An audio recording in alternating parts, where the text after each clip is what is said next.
order the regular meeting of St. Mary's City Commission. I'll please I pledge allegiance to the flag of the United States of America and to the republic which stands one nation under God, indivisible.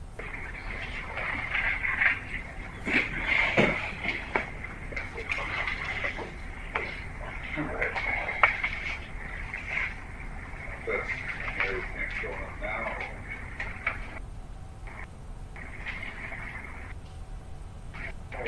First order of business tonight is the appropriation ordinance 12-3, 12-22.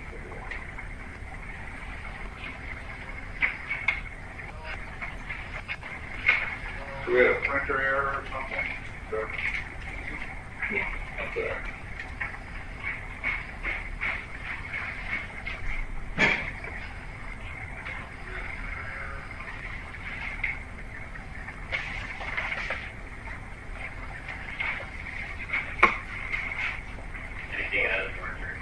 No. I misplaced my notes. Okay, quick before you get to No. If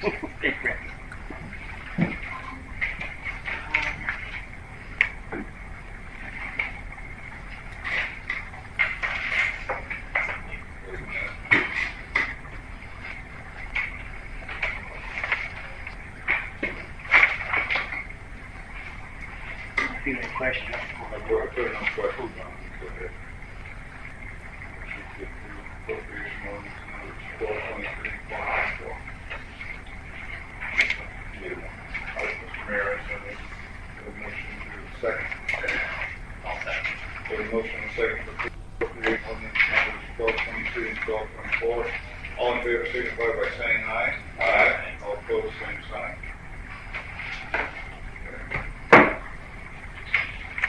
Minutes of the 2024, the January 2nd, 2024 regular meeting.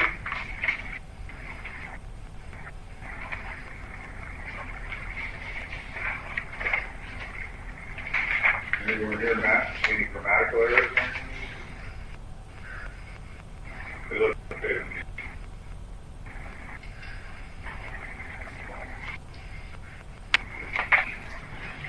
All right, agenda item. We added there. We want to talk about the Kansas Gas franchise agreement. Kansas Gas. BG Lord.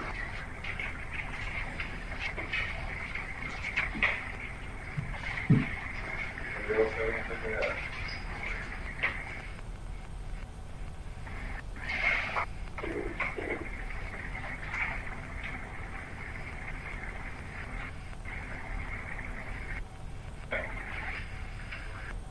Tax reduction program.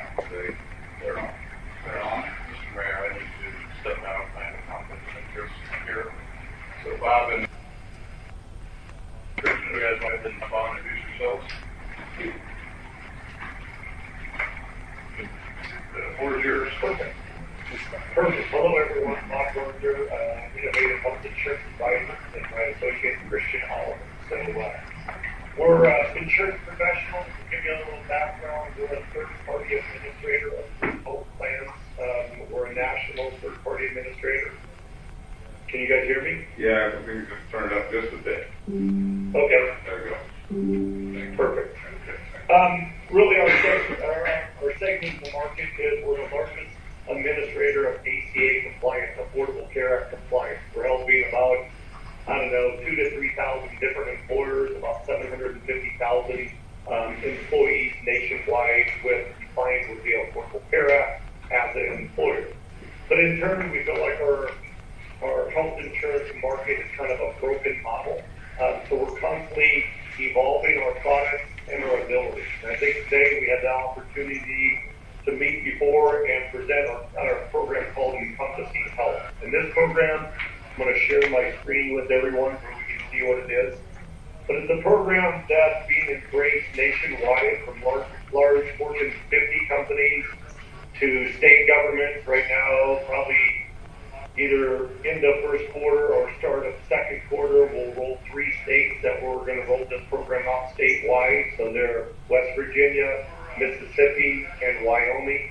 We're talking to cities, city of Austin, city of Dallas has come to us on this program. But ultimately, this program is a win-win for no matter if you're a business entity, a municipality, or in the private sector whatsoever. So I really wanted to go today and explain this program to you guys and see how it could benefit your employees and your city. So let me share my screen with me. Here we go. Can everybody see the screen here being presented? Yeah. Okay. So the program is called Encompassing Health. It's a nationally approved insurance product, approved in all 50 states by the Department of Insurance and following a specific IRS tax code. So really, the program is about enhancing benefits to all individuals and enriching lives. And by doing so, we have a couple of criteria that we follow to develop this program. This program is using the most readily used business tax code in U.S. history, the Section 125. It's been around since 1978. A lot of companies use it today, and a lot for their other fully insured health plans. We've gotten approval to do a disease management health prevention program under that Section 125 tax code. Some of the benefits that are in the Group C, there's no disruption or no replacement of current benefits. So no matter what you're doing there with your current plan, I'm not going to ask you what it is to change it, whatever case, but this program is going to just enhance the benefits for all employees, no matter if they're full-time, part-time, temporary, or seasonal employees. This program addresses the needs for additional health care for all individuals. This program comes to at no net out-of-pocket cost. There's no such thing as out-of-pocket cost. This program is helping out employers with what we say the 3 R's: retention, recruitment, and revenue. All those items are very tight right now. Turnover is extremely high in all industries, and revenue margins are getting tighter and tighter all the time. So it's our job to promote this program to all employees to address health before it becomes a health insurance issue, right? It's about rethinking our health care and not think that major medical or our Blue Cross plan is our cure-all at home. Really, it's our own individual responsibility to engage in health. A little bit of the regulatory requirements. There's a requirement to have a insurance product that's approved by the Department of Insurance. Our insurance carrier is this company called U.S. Fire and Casualty, a 250-year-old insurance company that backs our program. There's also some benefits outlined in the Affordable Care Act that I'll go over in a little bit more detail. Employees in general will see about a 4 to 6% increase in their take-home pay, and then the entity itself or the business, the municipality, will see a reduction in FICA spend, which will generate revenue to the bottom line. So going into the benefits real quickly on this aspect, every employee who's eligible for this program, and what an eligible employee looks like is someone who's expected to make $17,500 on an annual basis and sees an increase in their take-home pay by being enrolled in this program, will be automatically enrolled into the program. So a little bit different than normal benefits, right? You're offered benefits, you elect what benefits you want to be in, and then you hope that you never have to use them. This is a little bit different. It's really based on the person's earnings, tax filings, and deductions. We're able to analyze every employee and determine which employees are seeing an increase in take-home pay. Only an employee who's receiving an increase in take-home pay can be enrolled in this program. But the backbone of this program starts off with a hospital indemnity plan. This is a product that sits outside of major medical, not replacing major medical. I'll use the term AFLAC. It's right. You go to the hospital and have a certain occurrence, you'll get a dollar amount for those occurrences. If you get transported, if you go to ER, if you get admitted to the hospital, if you stay in the ER, they'll do it. But the 6 plans you see here on the screen are not elected by the employees. We're placing them in the plan that best maximizes their tax savings as an individual and increases their take-home pay. But most full-time employees are in the top 3 plans, and part-time employees or lower wage earners usually fall in the bottom 3 plans. Besides, this is the only benefit for the employee only. All additional employees will be for employee plus everyone in the household. So no matter if it's a mom and dad scenario, grandpa and grandma, kids, spouse, all the other benefits will be everyone else in the household. So outlining what they are, right? This program is designed to be a preventative disease management health prevention program that engages employees in being active in their health. Telemedicine, we're all used to that. It kind of came in the forefront during the pandemic. But there's some issues or clunkiness that goes on with telemedicine, right? You call a doctor up, and you call 2 hours later, and you're going to talk to somebody else. So what we've done is taken virtual care and put it on steroids. We've created these 4 buckets of virtual care. Virtual primary care. Now 7 out of 8 primary care visits can be handled virtually. No longer you have to take up time off of work, pull your kids out of school, and drag down and sit down in a clinic. That most of that can be handled virtually. Virtual primary care is selecting a doctor in your town, in your neighborhood, that you're creating a virtual relationship to manage long-term care, prescriptions, and overall health. Virtual urgent care, middle of the night, I'm sick or my kids are sick, right? I'm gonna talk to a doctor on that. We have about $650,000 for that you'll have access to. Once again, you might call back 2 days later, 2 hours later, and talk with another doctor, but that's a urgent care situation. Virtual dermatology, I don't need to kind of talk to that. That's a video call, purely a video call on that aspect. But one of our bigger, more utilized benefits is our behavioral health tool. More and more since the pandemic, everybody is addressing their anxiety, depression, addictions, family issues, from marital issues, child issues on that aspect. We understand the sensitivity of that. We want to build a really strong, robust program. You see, we have over 30,000 master level counselors that everybody has access to on an unlimited basis on a virtual need. We understand the sensitivity of this mental health or behavioral health issues, that there is a need to meet in person. So what we've created is 8 in-person visits at a brick and mortar with a counselor per diagnosis. So what that looks like, I have anxiety. I'm talking with my doctor virtually, or my counselor virtually, in the virtual unlimited time, but I have a need to meet with them in person. I can meet with them up to 8 times in a face-to-face scenario. 2 months later, I have depression. Same scenario, unlimited virtual, 8 more times in person. So every diagnosis per year, that will reset on that aspect. This is available at 0 consultation fee, so unlimited access, no fee for the entire family. Additional benefits that are outlined in our program, some of that outlined by the Affordable Care Act, right? The premise of the Affordable Care Act is for all of us to engage in health once again before it becomes a health insurance issue. Get our annual physicals, get our mammograms, get our colonoscopies. By doing so, the premise is that will lower the rates of health insurance because we're able to diagnose individuals at earlier age versus at a stage 4. So some of those pre-screening things that we want individuals to do. Health risk assessment is a great tool to identify illnesses before they become something major. A metabolic and DNA blood testing. It's a simple finger prick. Instead of going into the lab, we can do a finger prick at home to put a drop of blood on your car and send it off, once again, to identify any illnesses that are going on. One of our bigger user benefits is our Encompassing RX. We're now covering 2,900 prescriptions. The most readily prescribed prescriptions by urgent care and primary care doctors. They're all the normal pharmacy channels at a 0 copay. We're also offering over 2,000 over-the-counter medicine, from ibuprofen, aspirins, cough syrup, Flonase, eye drops, that we normally buy at a pharmacy. Now you can buy through a mail order at a 0 cost. So eliminating some of those needs, filling prescriptions, giving them some risk assessments, and giving them a great diabetes program. To round out the benefits, we have a savings network. This is over 750,000 doctors nationwide that we've reached out to have a pre-negotiated rate for any of these benefits you see on the thing here. So for example,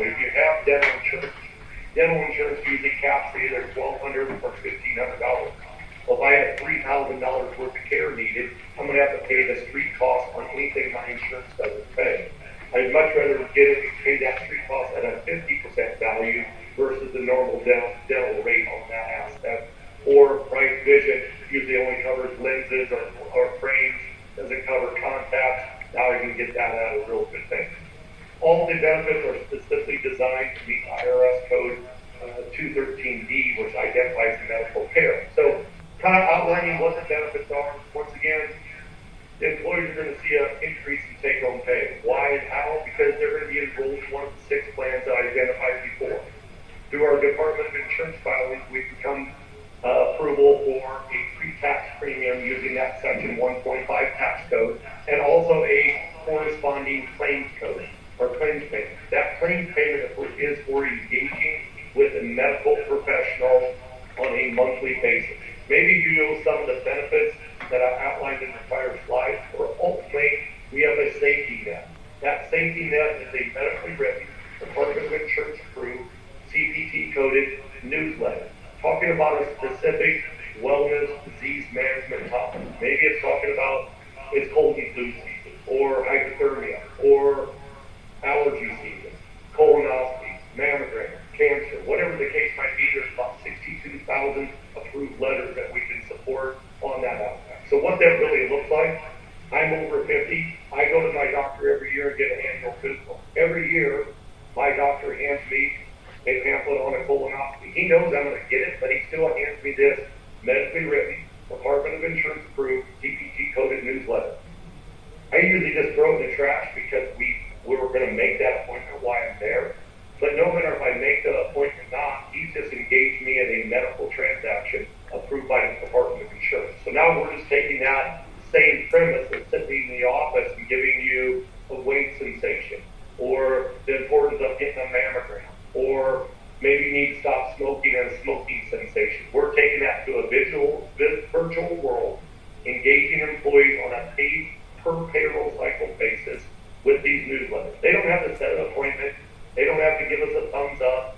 They don't have to do anything on it. But hopefully, right, we stop stinking thinking and we start being proactive in our health.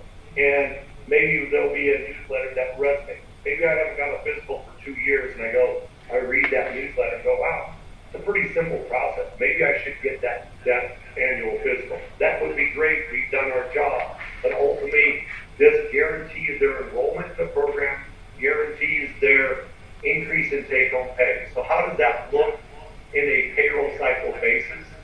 I'll kind of share this example here. This is somebody who's making $31,000 a year, $15 an hour, getting paid on a bi-weekly payroll cycle. That individual is making $1,200 per pay cycle. They're being taxed for that $1,200 on that pay cycle, on average for $202 for state, Medicare, Social Security, and federal taxes. They're taking home $997. Our program will never adjust the individual's pay or gross earnings. So in this scenario, right, they're still making $1,200. Now they're going to see 2 new line items on their paycheck. So we integrate with payroll, make this a seamless process, no disruption of payroll, no delays on payroll. But one thing they're going to see is the Section 125 pre-tax premium for all the benefits they're enrolled in. Once again, that's not our number. It's approved by the Department of Insurance. As a byproduct of putting that pre-tax premium, we're lowering that individual's taxable income from $1,200 to $646. Therefore, they're paying less withholdings of their individual taxes. In this example, 202 down to $74. We're reducing their taxes by $127. Am I allowed to ask a question, Robert? Yep. I'm off to the side. That's my hand. Okay, yeah. I don't really. How does that happen? But that looks like magic to me. How do you take someone's gross income and reduce it by $553.84? Yeah, no, it's not magic. It's just using that tax code. So remember, the Merrill Lynch's or the 401k providers are doing the same functionality. The Blue Cross plans, United Healthcare plan, if you have a Section 125, it's the same functionality as that. This is a pre-tax premium for medical care that's allowing this pre-tax premium to happen. So, I'm Oh, sorry, let me could go a you, little could bit- you, you'll have to, could you define that Go ahead. term for me, please? Pre-tax premium? so the insurance premium, right? So section 125 is a big encompassing umbrella. Like I said, multiple employers use multiple functions of section 125. You can use it as your major medical deduction. So you can make your major medical as a pre-tax premium under a section 125. That's a qualified benefit. 401ks are a qualified section 125. That's also doing the same premise on that as our program on that aspect. So it's just a pre-qualified premium associated with what the outline of the IRS deemed as medical care and medical insurance. All right. Is that it? Yep, and I can give you I'm not gonna say understand, but you have answered the question. right. So I can give you a legal response on that side of it to show where the value of that section 125 is. But you know, like I said, it's the most readily used business tax code. It wasn't just developed last tax session. It's been around since 1978, and thousands I don't, upon and I don't, thousands of employers. I'm sorry, I don't need to be too disruptive, but I mean, So- how is this, maybe I should wait to the end. I'll just ask one more question. You No, can- go ahead, man. Go ahead. We're, how is this different from having health care? Because presumably there's this deduction because there's a benefit to recognizing that we've covered these people so that there's not some catastrophic outlay that someone's going to have to pay. Why is that not just part of having health care? I guess I'm not understanding how what you do is, why we would need this in addition to having health care coverage. Well, one, employer, you guys can need this to say that you can have multiple section 125s in your payroll deduction. You could have your Blue Cross plan. You could have your 401k. You could have dental and vision, and you could have our program. So ultimately, there's no regulations on having multiple section 125. Section 125, in general, will lower that individual's taxes. And two, it will lessen your payroll taxes. So ultimately, if you don't have a section 125 in place today, you want to look and say, hey, can we make our, right, you go to your carrier and say, we want to make our benefit election section 125 eligible. They'll give you the appropriate paperwork to do that, and then you can go work with your payroll company to support that pre-tax premium. So we're just adding another component or another element onto that availability of the section 125. Okay. And another quick reason for why to have both is I know that y'all just saved a bunch of money on your medical renewal with Blue Cross, and now things are going to be line items. So now what we're doing here, the big game, if you will, with insurance is claims to premiums. So you want to keep your claims 80% or less to get good renewals. If you're over 80%, you're going to have bad renewals. So this, theoretically, if we get employees using our telemedicine instead of the Blue Cross plan, which once again, Blue Cross, I believe, unless y'all have different charges, like $40 to use telemedicine, ours is $0. So it's better for the employees, but also those are claims that aren't hitting your major medical. Same thing with prescriptions. Use ours first, not yours, and that way those are other claims that aren't hitting the major medical. So prescriptions are about 30 to 35% of all of your claims or prescriptions. Now we're obviously not going to reduce all of those, but if we can make a dent in it, that could be the difference between an 81% utilization and a 78% utilization, and then we're talking about substantial savings. So that's just another good reason to have both. Thank you. I'll have some other questions later about the big picture, but that 30% number, is that us, or is that national? That's nationwide. Sorry, yeah, that's just a nationwide statistic. I have no clue what y'all's planning on. Yep. So, great questions, and I appreciate I love having the conversation versus the lecture. So stop me at any time on that aspect. But kind of going back to this formula, right? So we're adding this pre-tax premium, reduces their individual taxes, therefore their withholding is only $74 versus $200. And here's that claims payment. It's automatically within payroll, not a separate check within the confines of payroll, because right, they've either engaged in some of the benefits benefits that I outlined before, or simply receive that newsletter that qualifies them for this claims pay. So by doing this, now that employee who's doing the same job, whatever it was be, at the same rate of pay, is now seeing more in their take-home pay. In this example, 1,032, $35 more pay period, $77 more a month, or $1,000 a year. So that's really the win in it for employees or for employer to tell a better story, right?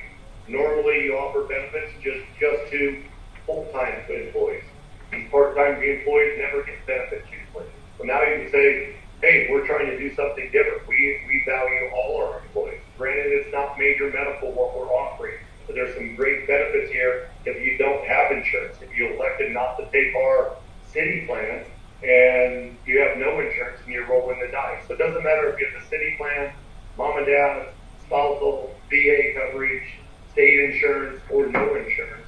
This program, all employees are eligible for it as long as they're seeing an increase in take-home pay. So really how this number works, right? If you're looking at, hey, we're deducting 553, we're putting back in 461, there's about a $92 difference. That $92 goes to cover all the insurance benefits that I outlined in the prior slide. But how do we make that individual whole? By reducing their individual taxes. This 127 here makes up the difference between 553 and 461 and puts more money in their paycheck. So that's how the functionality works, how it's a win for you and your employees on that aspect of why so many states, big businesses are levitating for a program because they want to tell a better story. They want to help employees stretch a dollar bill into a $5 bill. And they want to give some additional benefit options that have no co-pays, no deductible, no disruption of current benefits, purely additional benefits on top of what they see.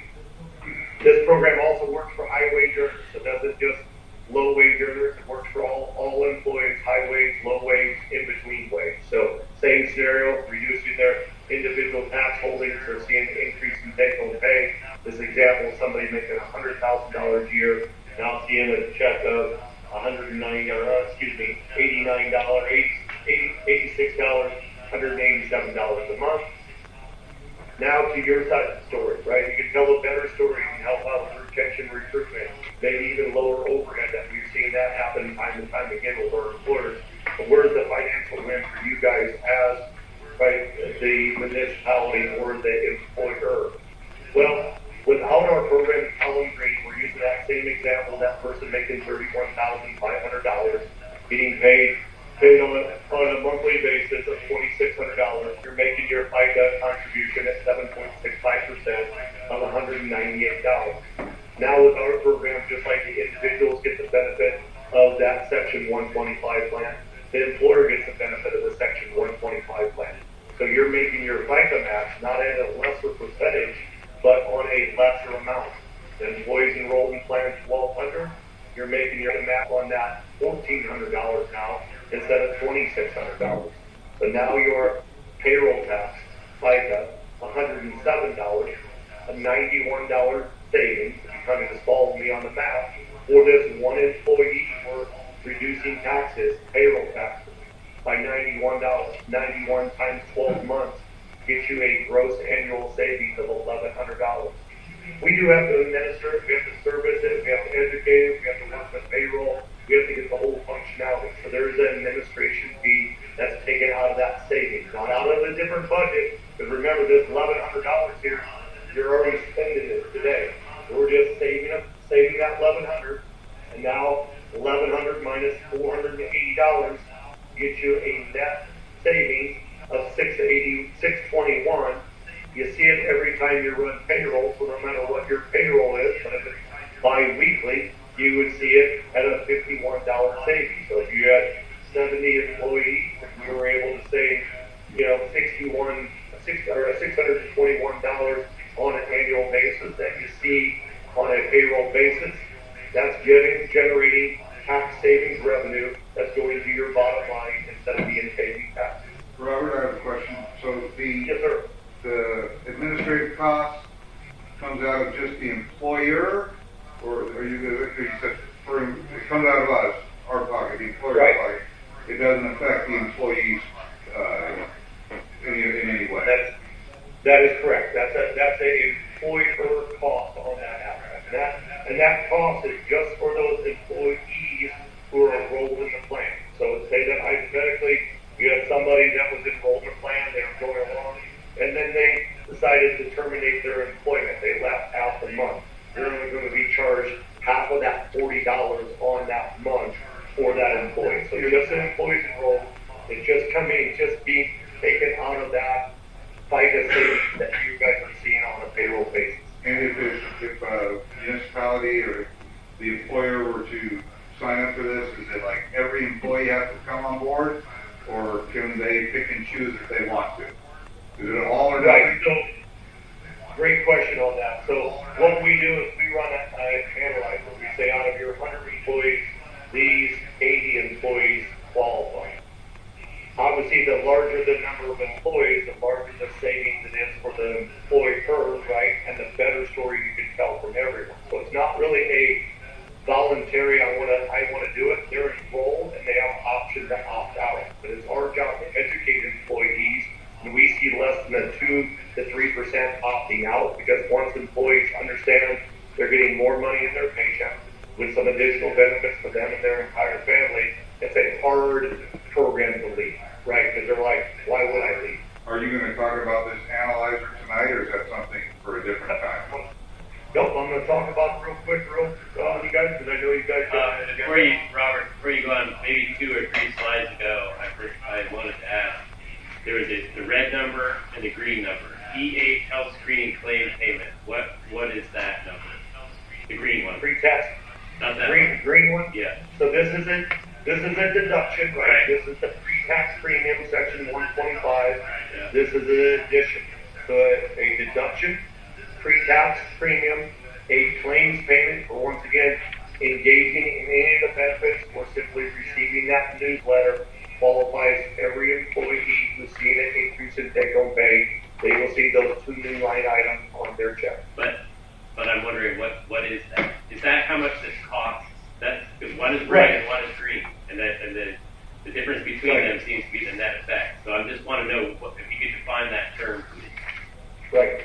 These are the pre-tax premiums approved by the Department of Insurance that went through and looked at the actuarial exposure of using all the benefits. So this is on a monthly basis. If you paid on a monthly payroll basis and you were enrolled in plan $1,500, you're going to see a deduction of $1,500 Okay, every so month. is it fair to say that that's how much the program costs, and the savings that we're seeing, the fact that it's a net positive or negative, depending on how you look at it, is based on the tax deduction that you're eligible for under this section 125.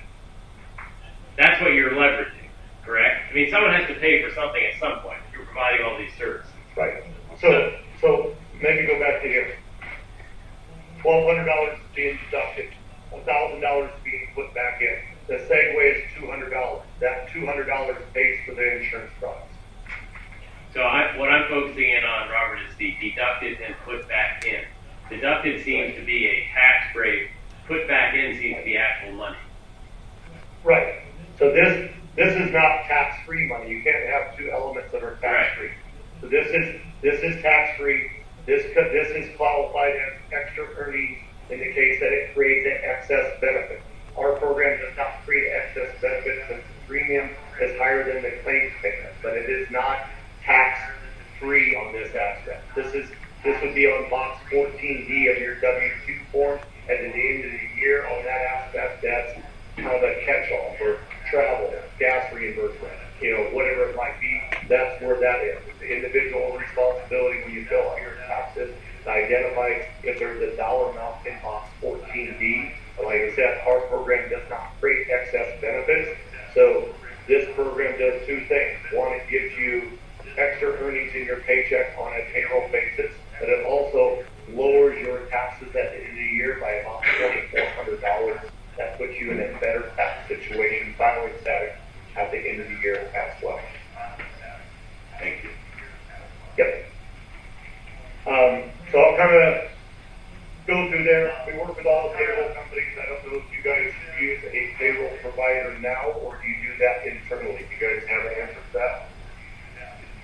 We do our own. Yeah, internally. Okay. So we would just work with the internal, get that data. It's very simple in that aspect. We can create a custom census file based on what it is and that's it over. But we can supply you guys with a real depiction of what this program is without a commitment on it. We want you to kind of, the rubber meets the road, right? We talked about benefits, we talked about tax savings, but really we want to show you guys what the value of this program is. We can generate that by pointing really 6 really simple things. Employee ID number, we don't need a name, we need state and federal tax withholding, rate of pay, and your schedule of pay. We can produce a pro forma. You guys know how many total employees you have right now in the city? Yes, of course we do. And we're gonna let our city manager tell you that. About 23 full time. 22. Yeah, I thought it was 26. It's in between 24 and 26. We'll go with that. 26 full-time, any part-time or 23 to 26 full time. Okay. And then, do you have anybody that's part-time? That doesn't meet that income requirement, no. Not even seasonal. That would meet the 14,000, 17. 17,500. We have no one part time No, like that. no. Okay. So, we can pull this simple data on those 26, 30 people, whoever it might be, and we can produce what's called a performance. And I'll just kind of show you an example of a performance. These are a little bit larger employees, but I think I can probably, before we close the presentation, I can show you one that's your size. So this is somebody, 208 employees that are on the program.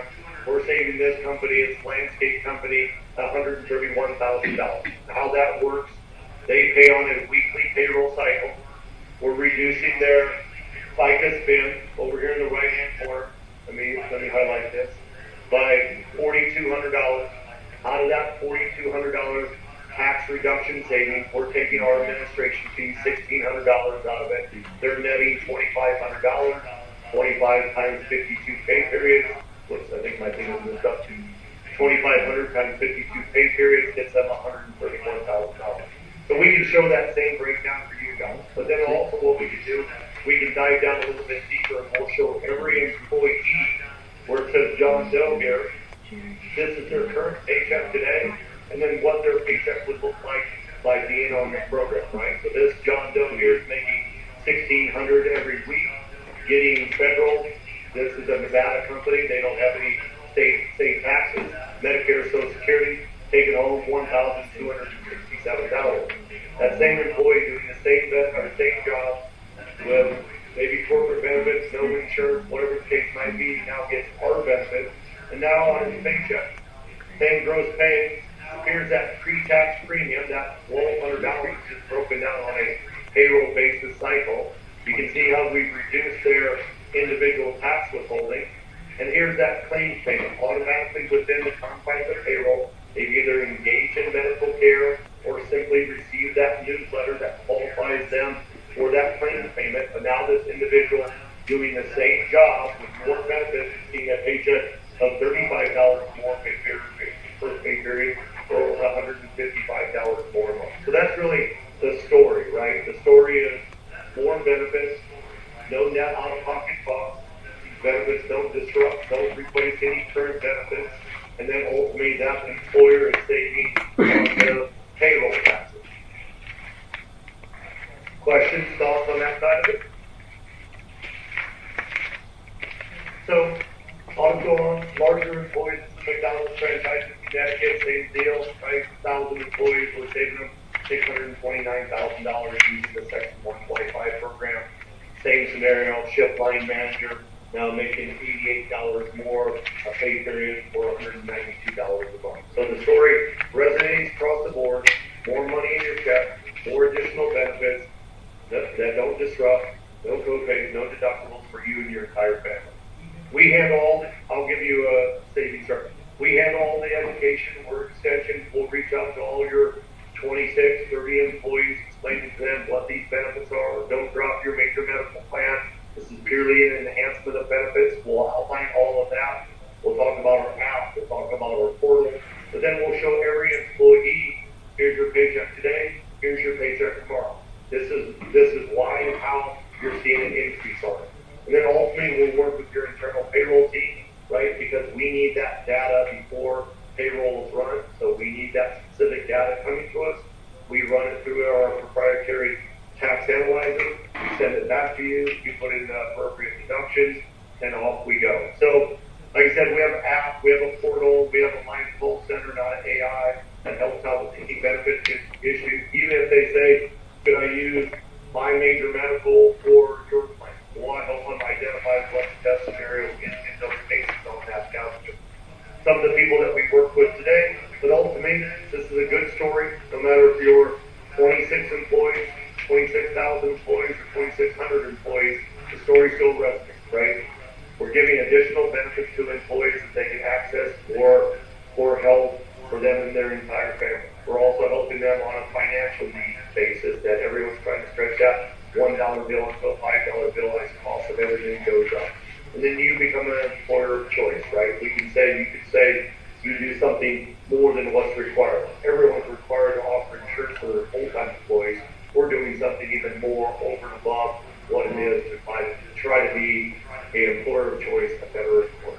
So that's kind of our story or scenario. I would love to solve questions, but once again, we can easily provide this presentation to you, provide you with a real case scenario of what this program can save your guys' bottom line, and go from there.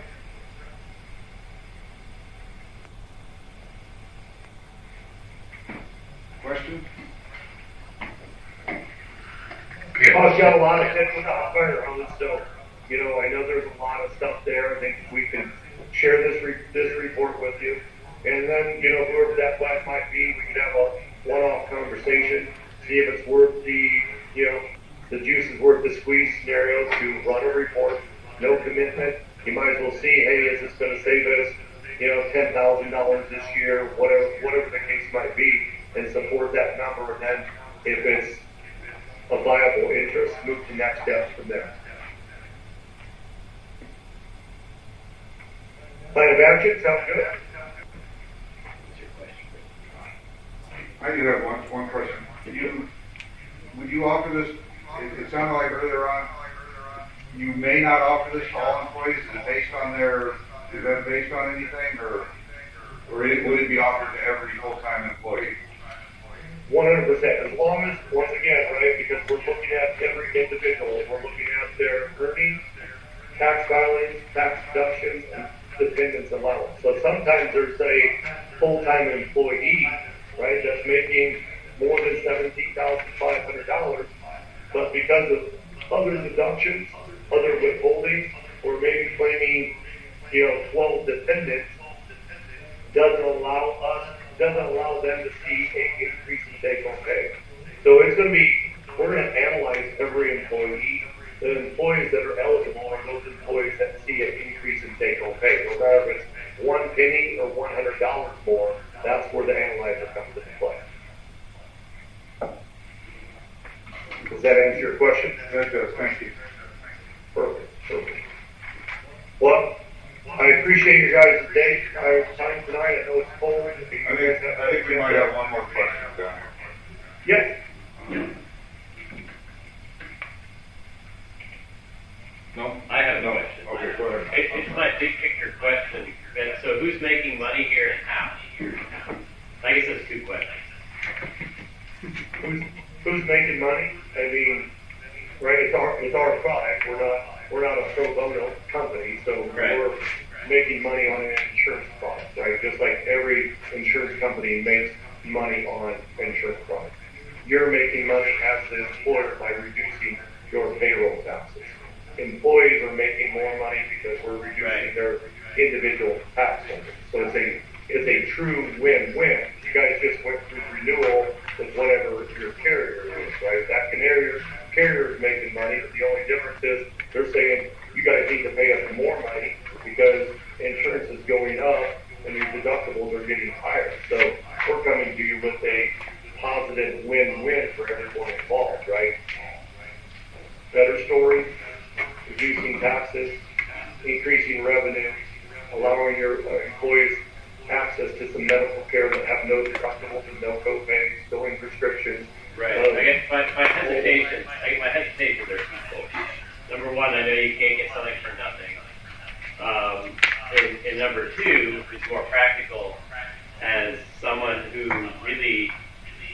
likes the whole healthcare system but doesn't mind being healthy, it's annoying to work with any healthcare providers and to have to work with two different, venues for trying to keep track of what should be fairly simple. Seems like an added degree of difficulty. So those are separate questions. You don't get something for nothing. And I'm sorry if you already heard about all this stuff and I'm behind. I apologize. I wasn't here last meeting. But it seems to me that you're able to offer this benefit. And I mean, I'm not being negative. It certainly does seem to be benefit. Because of the tax code, not because of healthcare in particular. That's sort of what you're operating in that space where there's a capacity to reduce tax burden because there's you're able to take a deduction or whatever the proper term is, prepay for this particular service because someone sees that it could be beneficial because there's going to be less of a payout later on if people are sick. Is that kind of the bottom line there? 100%, right? So, right, that's the whole goal, right? We're all cloned as Americans, right? We're all lazy Americans that we think our major medical is our cure-all to our health, right? We have stinking thinking there that we just wait till something bad comes and then we whip out our Blue Cross plan and say health insurance cover it, right? So it's a matter of rethinking, right? Get that, on that aspect. And, right, if we can engage and diagnose something at a 0 versus a stage 4, it's going to affect everything, our longevity in our life, our cost of our health insurance plan, our renewability of us as an individual and as a company as well. All those things are looking at. And then ultimately on your second question, this program is not free. I've never said it's free. There is a cost to it, but it's at a net 0 cost because of the tax code that's in place. Yeah. But it's interesting, this is now maybe a reflection or a follow-on thought, not a question. It's interesting that what you just spoke to, and I would like not to include myself in your general description of people's attitude or health, but whatever, that what you're kind of hoping or presuming is that you're going to change people's attitudes and behaviors.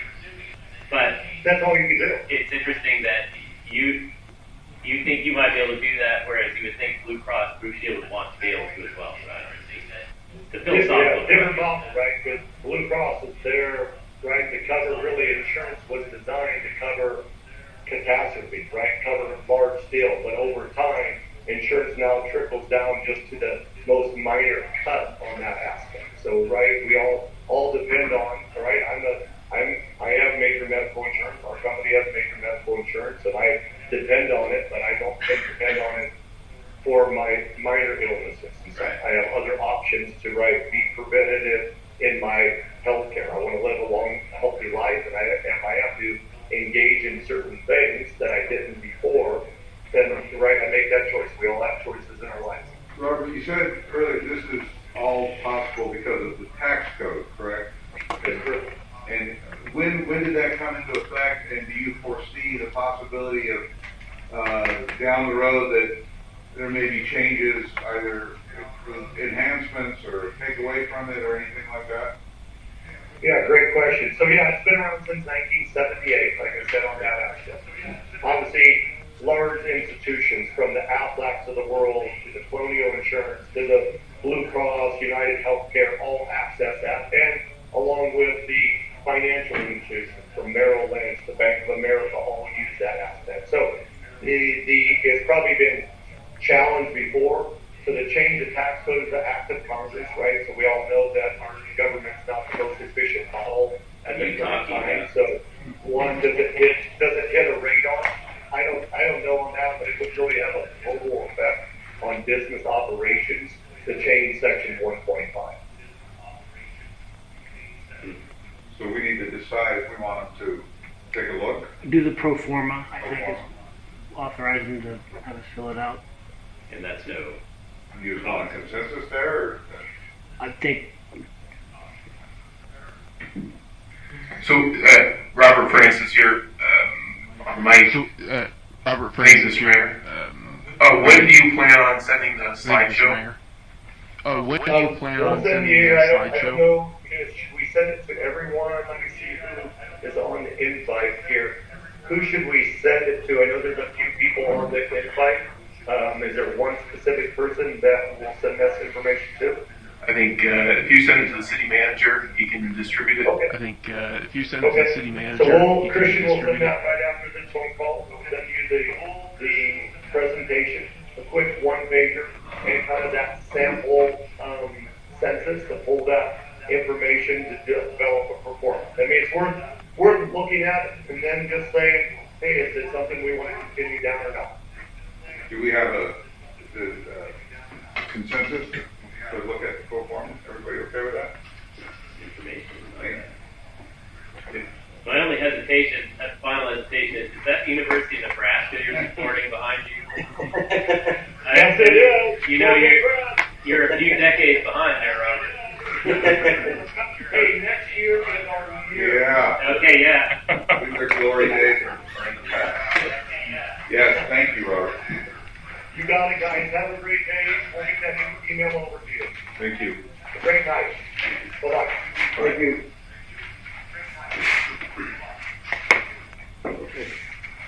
You shut it off. Do we have any other questions on that? Or just see where it goes? Yes. Okay. Taking it into the tax rate. All right, utility department bucket truck. Or- Yeah. In the packet is a quote for a truck from Alltech. The number is on page 8 of 10. It's $297,894. The interesting thing about these bucket trucks is that if you order one today for a city our size, it's about 2 years before you get it. So, When does the current one die? well, our bucket trucks get inspected each year, and they go through tests or whatever. And when they get to a certain age, they won't get renewed. And I asked Don, I go, is there any chance of getting a competitive quote? And he said not for this type of truck. That he could get a different quote for a different truck, but he couldn't get an apples to apples comparison on this Alltech. So.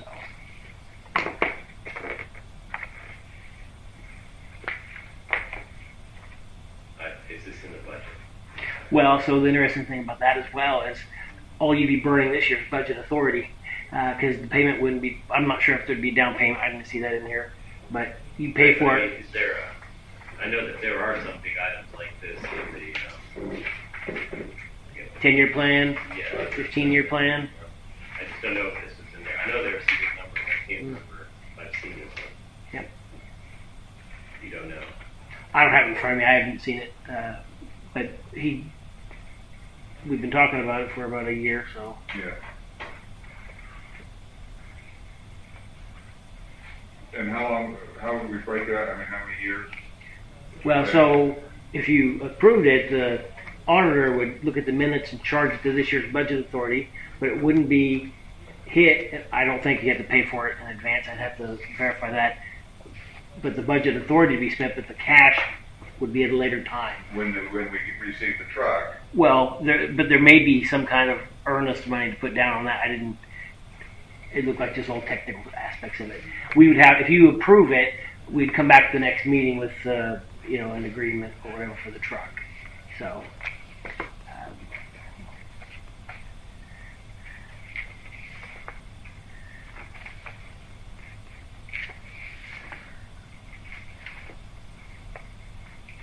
Any other questions about that? Would you need a motion for that? Go ahead.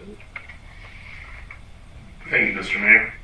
So on this Thank you, Mr. Mayor. quote, there's So no on this benefits quote for apples to apples. for apples to apples, Yeah. but we don't have a for full apples to understanding apples, of but we don't have a full understanding what the of apple and the orange what the are. apple It's a $300,000 purchase.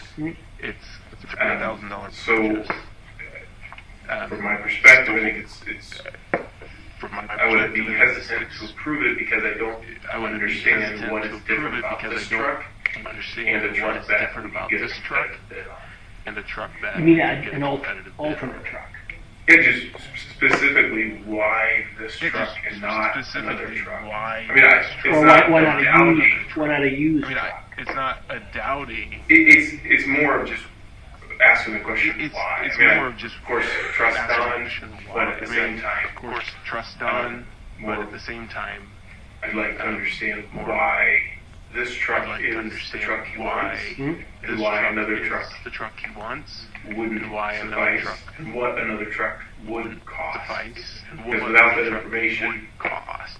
I'm Because running without that blind, information, and I normally don't I'm run blind blind, and spend and I $300,000. normally So don't what run would you blind like? and spend $300,000. So For me to make that decision, I'd like to understand why for this me to make truck, that decision, I'd what's like to specific understand about why it this truck, that the city what's needs, specific about and it then that the city needs, what other trucks and offer, then and what they what don't other offer trucks that offer, the city and what would they want, don't offer and not that be able to the get those city trucks, would and then want. Would you? if he could, maybe those what's the trucks, price of and then another if you subpar? could, maybe what's the price Just of so we have a another reference. subpar Would you like unacceptable truck? like Just so we have a reference meeting point. or? I'm happy to talk to him offline, but at the same time, it's. I'm happy to I'd talk to rather them have it offline, here. but at the same time, it's Yeah. So yeah, that's reasonable. Usually it's the size of the truck, the size of the boom, and that sort of stuff.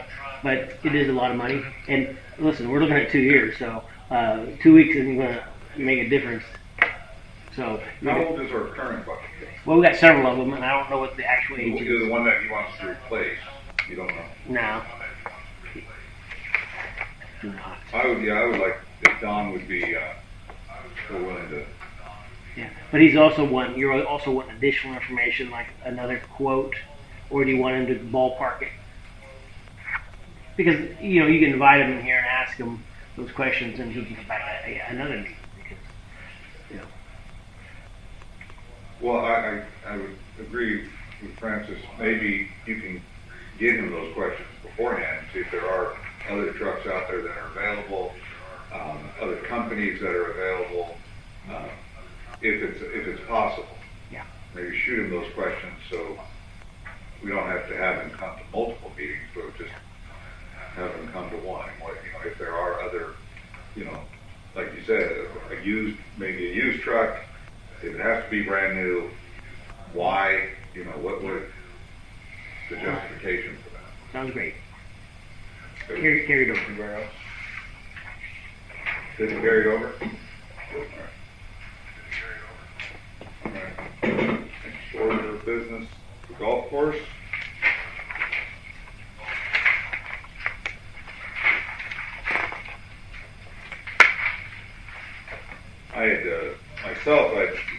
Maurice gave me a copy of the management agreement. I kind of made some notes on that as far as things that I wanted to see. I know there are a couple of people, commissioners did send in some of their thoughts on it.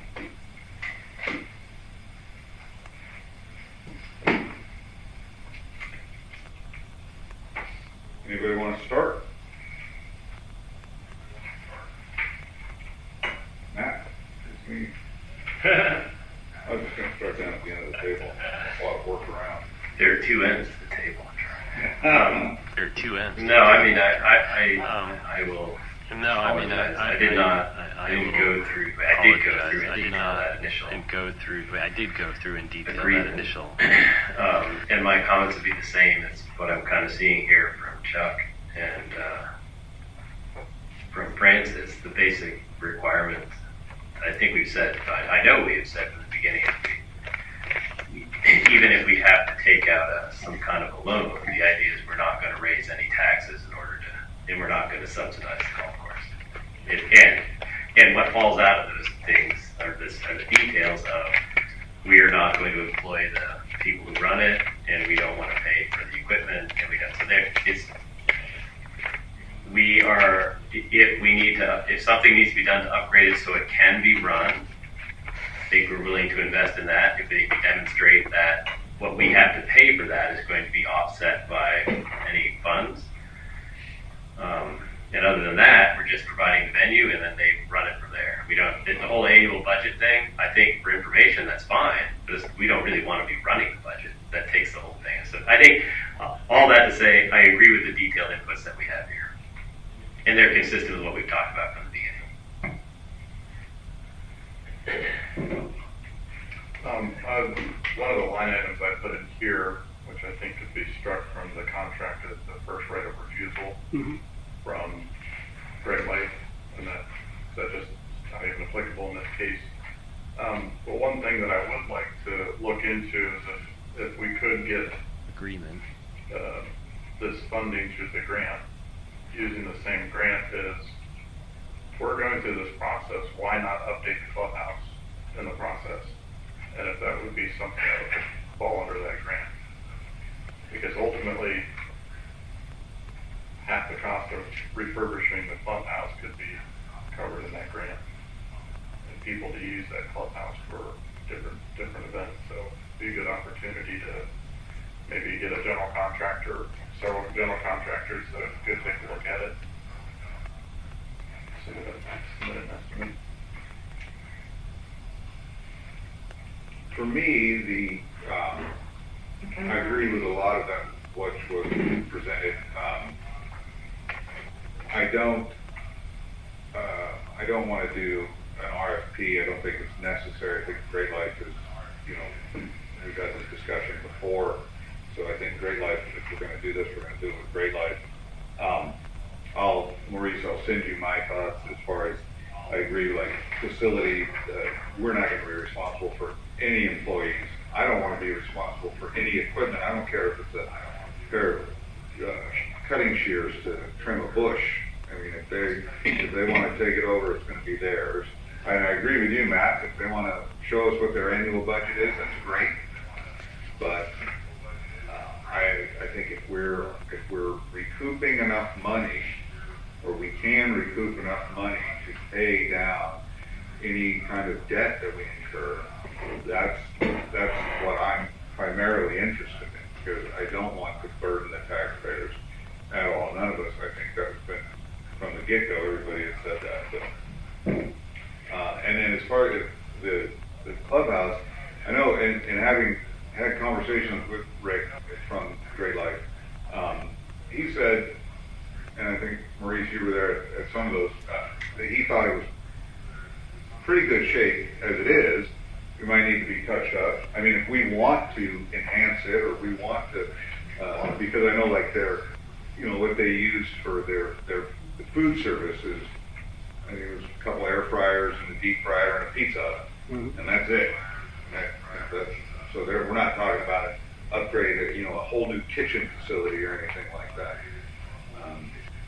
But if we did need to, I think we could do some upgrades to the clubhouse, and I think it'd be warranted. I think the restroom facilities, especially in the basement, are subpar at best.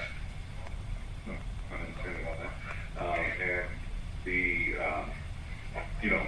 think the deck obviously needs to be, if it's as simple as Bobby said, just flipping the boards over and screwing them back in, that's great. But if we need a whole new deck, we might need a whole new deck. So I don't know what the grant could be used for in its entirety. I mean, I know the roads are going to need to be, that road up to is going to need to be fixed. Again, I don't know, if we get it, if we do sign an agreement with Great Life, and if they were to want some of those outbuildings removed for whatever reason, but the cart shed, they may not, but, I mean, those are things that we talk about, but, anything to do, I think, Matt, you said it best, is once, if we sign an agreement with them, they're running, and let's just, let them do the golf course thing, because that's what they know how to do. That's what I think. I generally agree with everything that's been said here and some of the comments. My question is, I don't know what Great Lakes policy is on renting out the clubhouse. If they allow for rentals. Chuck, kind of where you were going with that. Good question. I was just at a Christmas party up there. I would like to see the citizens, even those who may not have an interest in golf, they still want to go up there and rent out the space. And in that case, if we were to invest, Chuck, I would assume that proceeds that we got from rentals could go towards servicing the debt as well. Yeah. Which I would be interested in that, because I think there is a revenue stream there. If I may, Nate, thank you. Interrupt for just a second. On that rental, I don't know what their policy is either. I can't tell you from experience.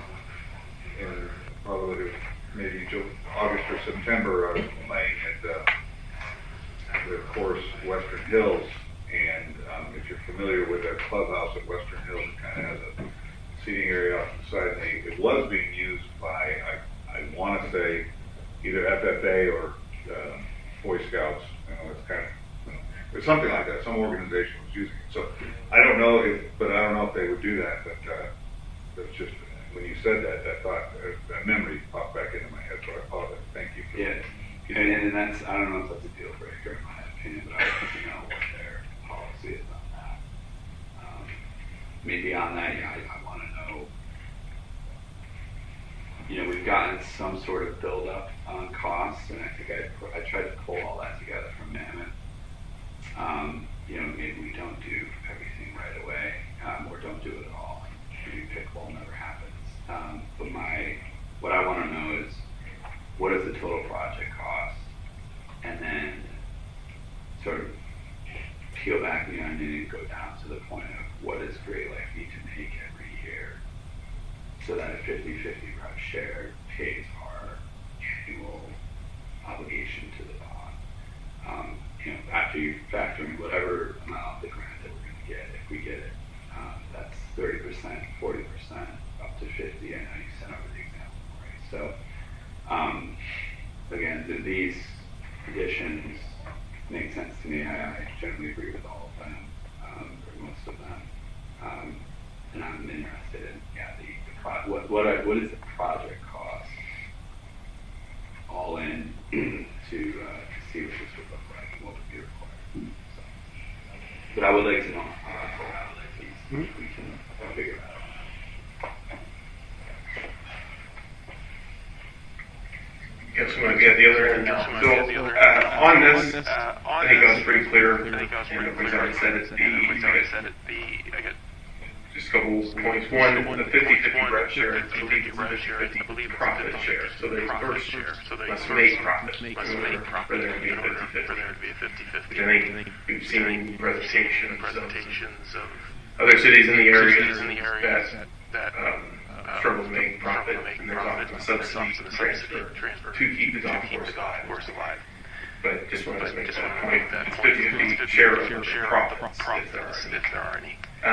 In my comments, I might have left a little bit of ambiguity as to my position on the taxpayer-funded grants that have been mentioned in the past couple of meetings. But I just want to make it publicly clear that I am not in favor of the federal taxpayer-funded grants for a golf course. And my comments do not show support in seeking that grant, and I will be opposed to it. But I put those comments in there just in the case that happens, the organization that runs the course will pay the city back match amount that the city owes for that annual debt payment. Whether or not it goes clear and happy with what it presented. Thanks, Mayor.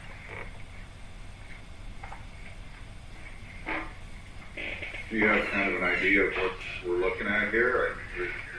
So what I'll do is I'll take that agreement, I'll clean up all the out-of-state stuff, take out the right of first refusal. I might try to work something in on clubhouse rental that it's agreed and like it's going to be made part of the contract or agreement as we call it, and get it back to you all for proofing. Have you gotten us? Have we seen anything in the past on this grant, where it comes from? Well, I would have sent it out in one of these huge packets that would have, it's 100 pages or 80 pages. There's two parts to it. One is the State Comprehensive Outdoor Recreation Plan SCORP, which the state puts together for a 5 or so year period that highlights the priorities that they're looking for. And then there's the actual application, but it ties into that. So I sent it out when it first came up, when Chuck asked if we were eligible for a second one of those, and we had a meeting with not he and I, but Bob and I had a meeting with Riston, and I believe I sent it out after, but I can send it out again. Could you please? Yep. About where the funds, yeah, where the funds come from. For the grant. Yeah. So in that scorp, it'll spell it out. I think it comes from oil leases on, Profits from offshore drilling. but on federal land or That's just in general. Federal, this is same land and water conservation. Yeah. Or, Yep. I've got the document right here that says exactly where it's from. The primary source of revenue from the grant is from federal oil and gas leases on the outer continental shelf. So the grant is based on a simple concept: take revenues from the depletion of resources, offshore oil and gas, use them to conserve other resources, parks, wildlife, refuges, forests, open spaces, trails, and wildlife habitat. Well,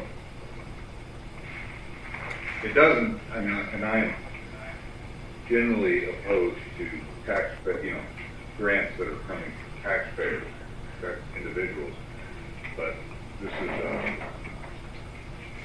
not exactly the same. It doesn't sound. So the funds invest earnings from offshore oil and gas leasing to help strengthen communities, preserve history, and protect the national endowment of lands and waters. Maurice, I can send this to you. I have it. Oh, you have it? That's why I said it was from oil leases, but I was mistaken on where the oil leases were. I thought it was on federal land, but But if you could just resend that, please. you bet.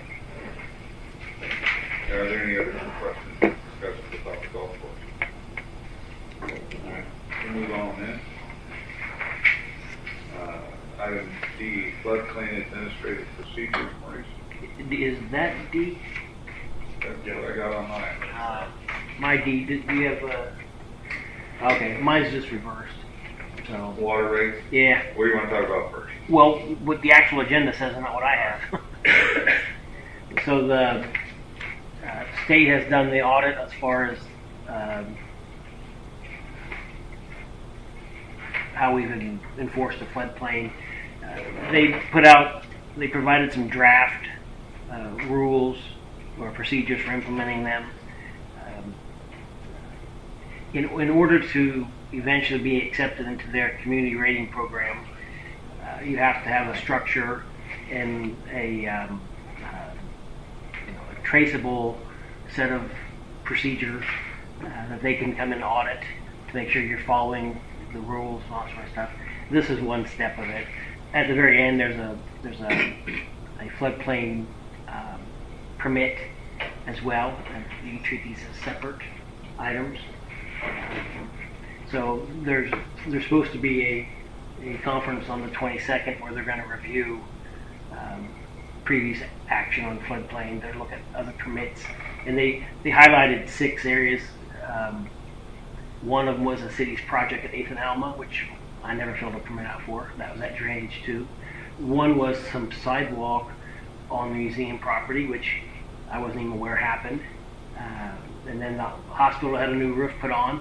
So we have to enforce these rules to have people that are in the floodplain be eligible for flood insurance.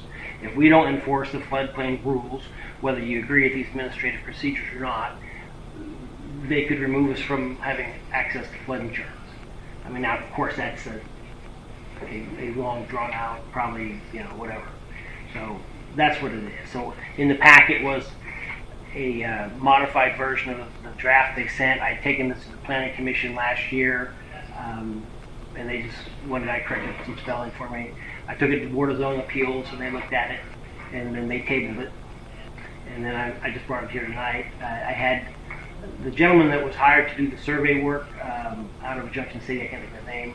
I had him review it with me, and I have sent it to the state, and they have commented, and this is after they have commented what you have in front of you here. So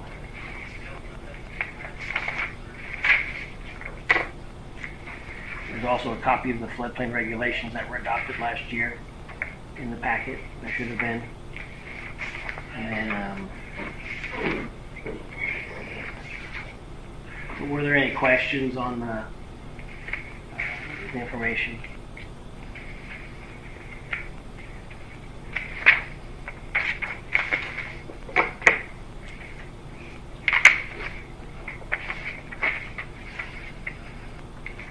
We need to certify this. Well, they're asking that the governing body approve it. Now, it's a number of pages. If you have any questions, it can be carried over. There's no expiration as far as getting it approved, but there is going to be a need for enforcement actions if there's violations, if you want to remain in the program. Okay? And whether it's this or something else,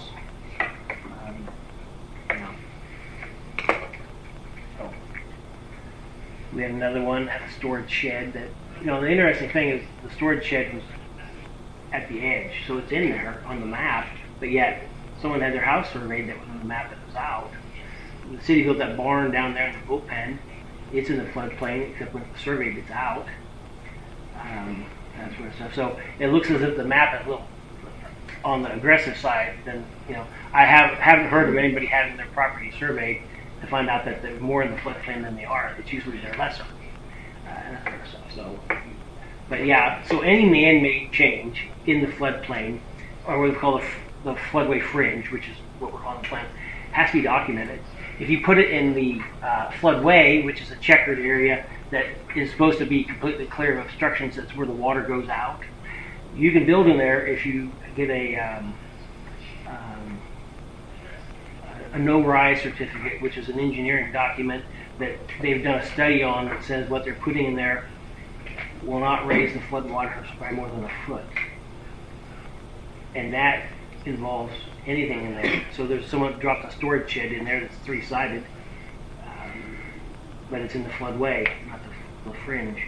So they either have to get the engineering study done for a $800 building, or which would be thousands of dollars, or move it about 50 feet out of the floodway. So just because someone's house isn't in the floodplain doesn't mean their property's not, and it means it has to be enforced. And if you have a disabled auto in there, you can keep it by floodplain code if it's staked to the ground so it won't float away. But the city code, if it's inoperable, you can't have it at all. So if you're parking RVs there, as long as it's road ready, you're fine. But if it's not road ready, so it's the floodplains are complicated. On most times I have questions, I have to talk to the state.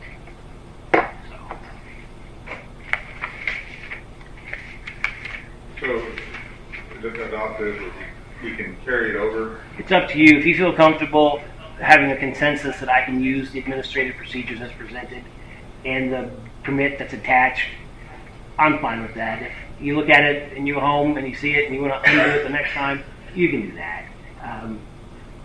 It would be, if you're leaning towards approving it, it would be great, because if we go through this audit on Monday, I can say, hey, you got this signed and the permit, showing some positives. So, but I can tell you, as we are now, we're not going to be accepted into their reduction program.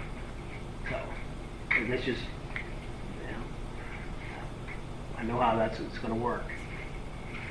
So do you need a motion to approve? I could take a consensus tonight, and if you don't find anything, we might come back later and do a motion. And the consensus would be that the administrative procedures for implementing whatever 1336 as presented is okay. And then you could sign, if you could sign the back page, and I'll give an updated page. But if you don't want to, I'll just go to shoot from the hip. Any questions on that?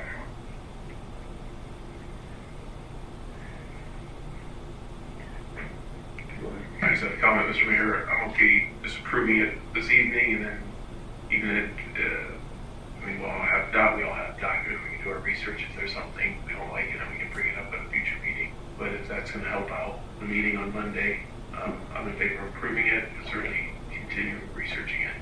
And then if I see something I'd like to bring up, I There's in there's the word search warrant.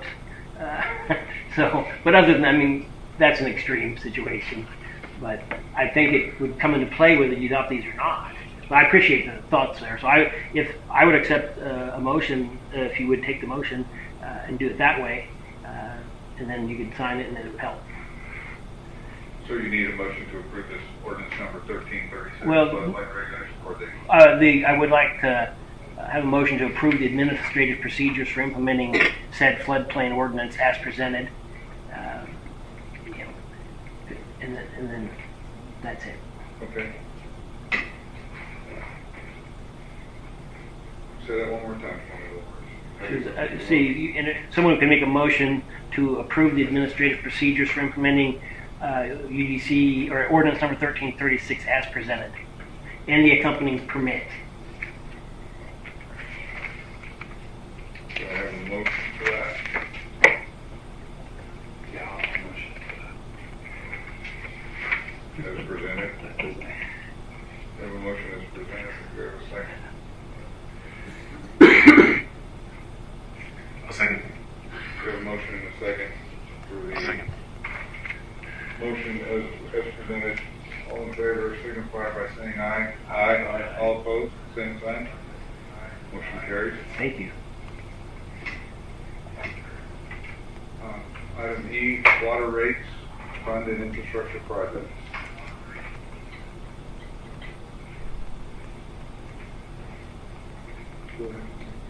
Thank you, Mr. Mayor. So I added this to the agenda.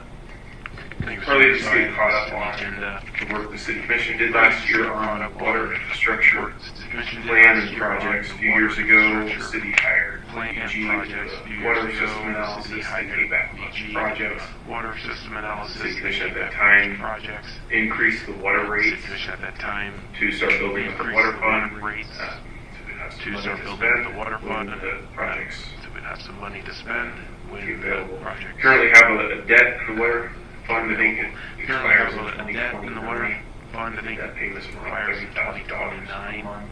The debt payments around $30,000 a month. So, Um, just taking a look at, we had that plan from a few years taking a look at years we had ago, that plan for and a few years ago. the estimates are high. So Um, the estimates are high. These things take several years to really figure out These things what is the take next several steps, years get to really figure out engineering what's the done, next steps, get the bids out there, make sure we have engineering funding. done, get the bids out there, So, make sure we have funding. When I looked at that, I said, So, I'd like to get started on When I it. looked at that, And and I certainly said, I'd happy like to to get started on it.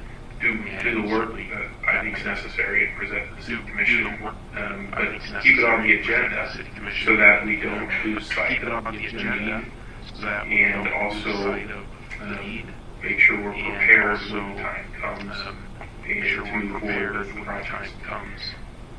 To move Just in the forward past, with the projects. some of these projects, they end up taking 3 to 5 Just in the years past, to some of these prepare projects for, end up taking and 3 do to a 5 really good job.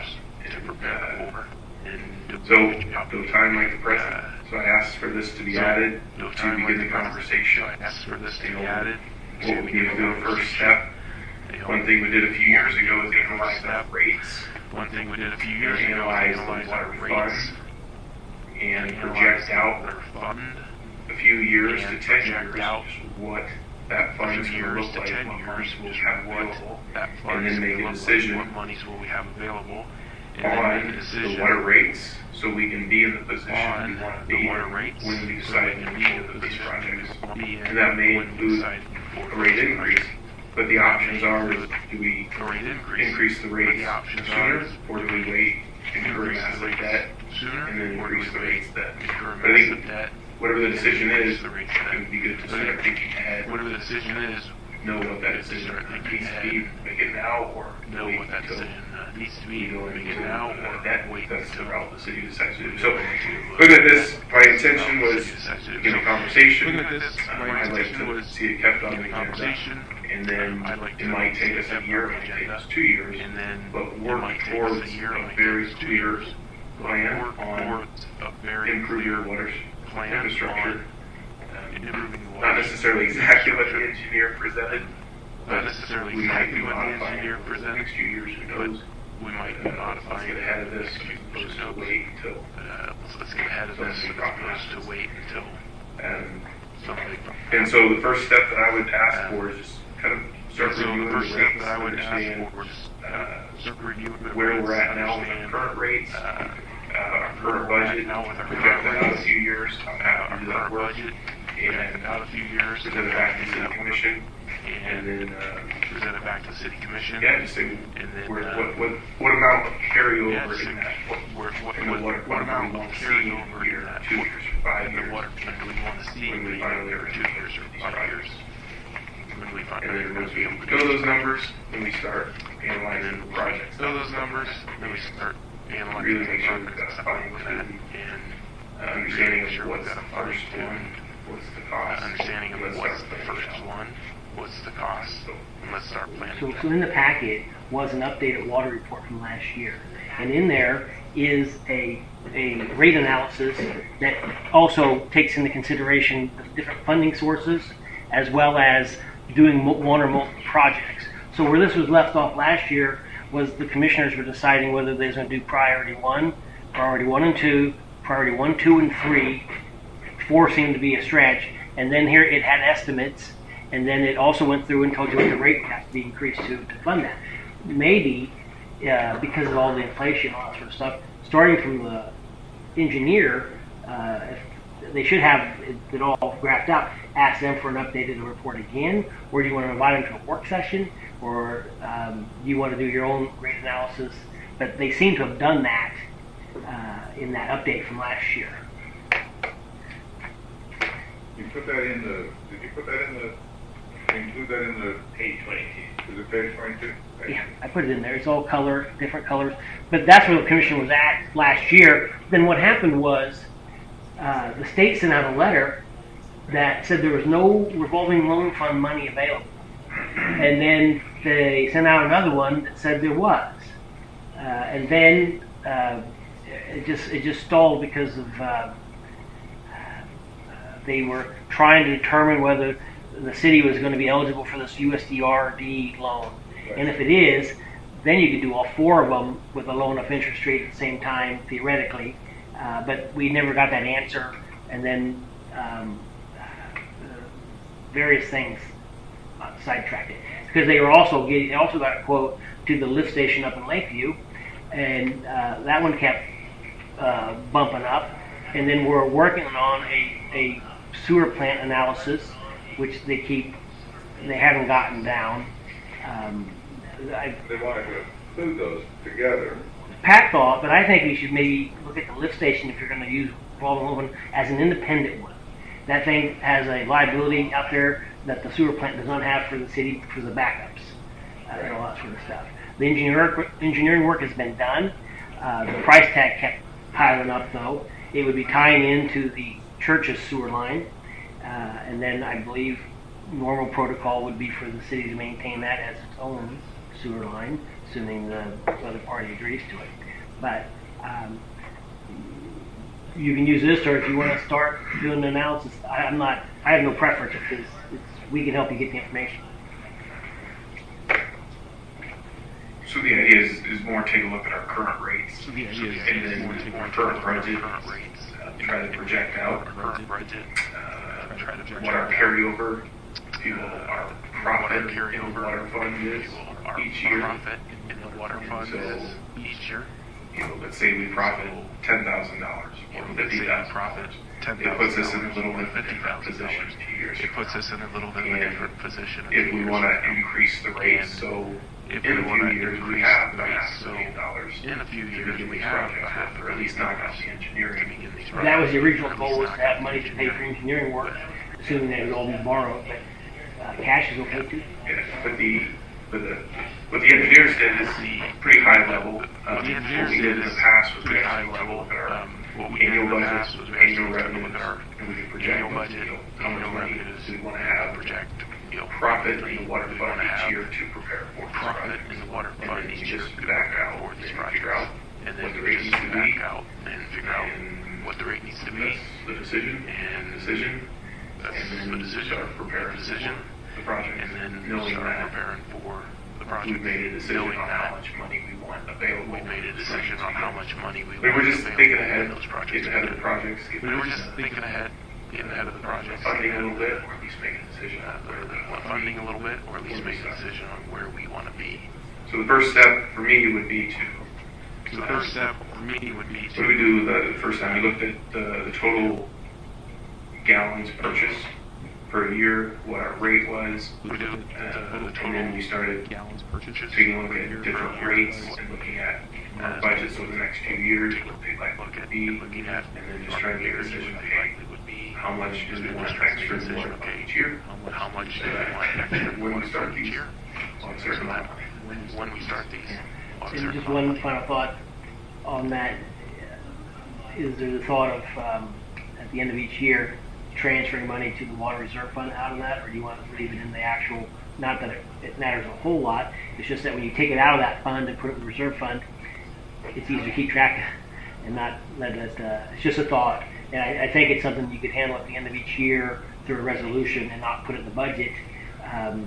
You know, although that does give me safety if I don't get the numbers right, because just not do it. So, anyway, he's asking if you want him to do the water rate or water fund analysis, I guess.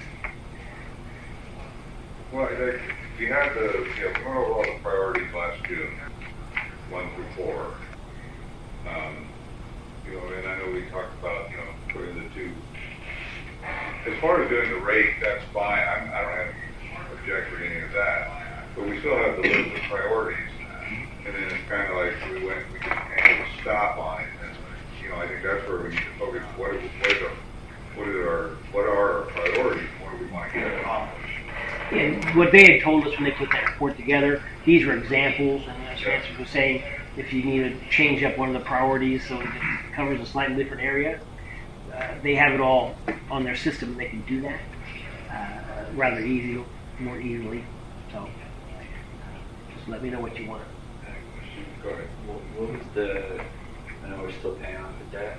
On the water tower, What was the initial term of that water tower? it's 20 years. Yeah. And that's through the revolving loan. And it's like $38,000 a year, $19,000 twice a year, something like 38. And the water treatment plant is paid off. Sewer plant. Sewer plant, water, I guess it is water treatment in a way. wastewater. Yeah, treatment. that's right. Wastewater treatment plant is paid off. Mm-hmm. And one of the things, Francis, you remember, one of the things the engineer said is normally after 20 years the plant is obsolete and so is the building, but he thinks the building here is fine. It's just the process has changed on what they have to do, and how ours is set up is it takes out all the oxygen or whatever it is, and whatever he said it has to be done in reverse, and it's what he believes. So the city hired him to do a 20-year plant, whatever. So 20-year plan. yeah, so. Okay.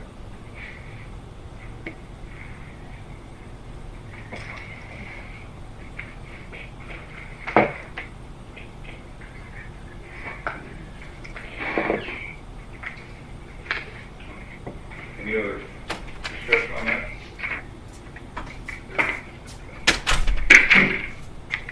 Item F is employee pay.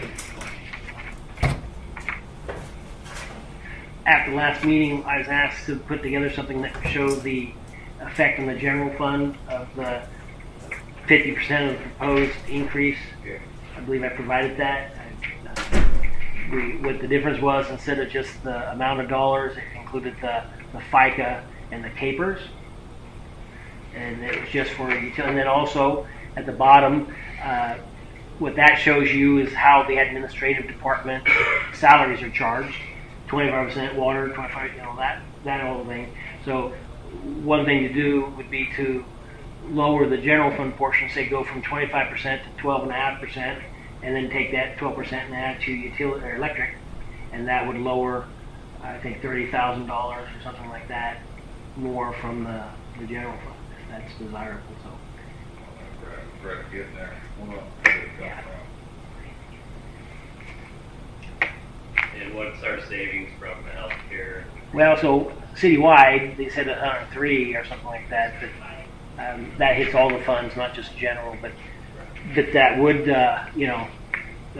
lessen it some. So And the total we have to, we can get some numbers from this fellow tonight on potential. Oh, another 3 to 6%. Yeah. Don't shake your head. You're conflict. He was just acknowledging what he was reading on the spreadsheet. Okay. Maurice, this thing that you put together with, so like you have different people that, you know, have the percentage of time that you. The percentage of the pay that goes to each of the departments, yeah. And how is that determined? I mean, how did you? Yeah, I inherited it. It was that way when I arrived, and I have taken no steps to change it. So we don't know. Well, you're talking admin. Yeah. The other departments, yeah, we've not done a time study. I mean, that would require probably some assistance, but it's really going to vary. You know, when I first came here, everything was, for the utility was all electric. They were making that conversion project. You know, now it'll probably be less of that. It'll be more water lines until the projects get done. It'll eliminate a lot of the water work. And it just keeps changing.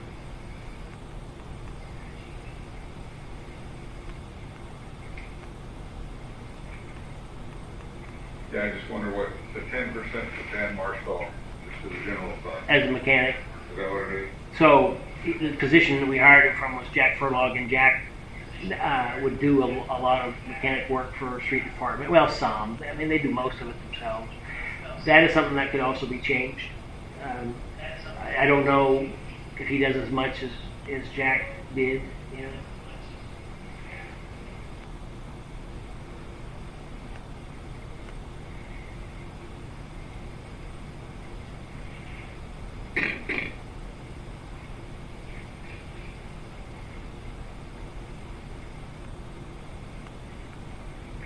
And it's like yours is 25.6. Whatever that was. 23.2 for sewer. I find these numbers, they're interesting. I mean, I don't know how, I guess my question would be is how accurate are they? And are we undercharging the general fund, or are we overcharging the general fund? Well, so like I said at the last meeting, right now, every time I turn around, there's a new zoning issue that's taking all my time, or the floodplain stuff, and that's all general fund type stuff. But that's not every year, and that's not all year. I mean, that it just, you know, the fish thing and the thing, and then some rural subdivisions coming up, and floodplain, of course. It just takes a lot of time. Yeah, I won't say where it's at on the live stream if we're still alive. I think we're still live streaming. So,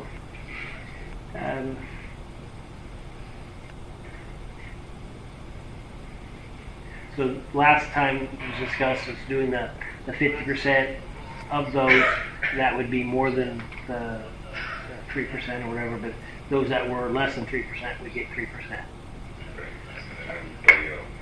Everyone else would get what the consultant was recommending.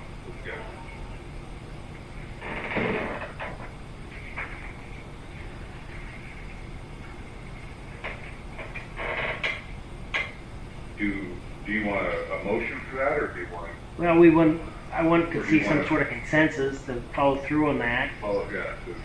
I believe those numbers should be, but I also need direction on what do you want to do, if anything, on the admin charges to the general fund, and apparently Dan's 10% as well. Although those can be handled separately in a different time, if you're looking to tidy up that number. So this box on page 68 is at the 50% rate? Shows all that, and it has the total, yes. 72,300.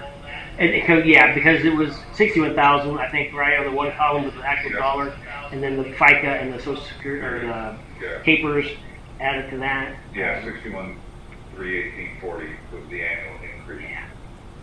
So that's the 50%.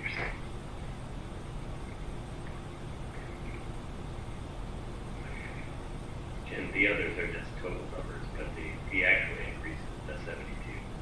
Well, yes. So if we were to do 50%, which means it should be covered simply by the savings from healthcare. Well, big picture wise, because some of that goes to other funds besides the general. But if you do that, and then if you would reduce some of the admin salary and move it to utility, then it would not have any. It'd be negligible probably on that general fund. I didn't do the health insurance numbers. We've got 6 police officers that are on it, 4 admin. That's 10. And we do have 23 full-time employees. I think given the foregoing discussion, I don't think we want to play game personally. I mean, we have to look at what's fair, but we don't want to slide things over to utilities just because we know that that's something that we can more easily charge, especially because we're going to have these big utility bills coming up. So, I mean, I think it's worth looking at the percentages to see if it's fair, but I wouldn't want to try to hide that increase in something other than the general fund, personally. Unless it's wrong. I mean, unless those percentages don't make sense. I've always been in favor of some sort of time study, though. If my concern is a more clear picture of where they're actually spending their time, and if that's accurate, then There's no way. I mean, to say that it's that way each and every year or whatever, it's not. Some years there's been, you can go through bill prints, there's hardly any permits in it's storage sheds. And then other years it's other things that it takes time. But a lot of time it's just phone calls. What can I do on this property? What can I do with that? And that can take a fair amount of time to figure out. For me, for the city clerk, I think that stays pretty stable. When she does the appropriations, it changes. The dollar amounts are bigger for utility because they're buying more expensive things. But they're processing everything the same. The utility bills they send out, take the same amount of time. Whether it's electric, the numbers are different. I just don't know how accurate a time study would be from year to year. Obviously you could do one, but then the very next year, it could be radically different.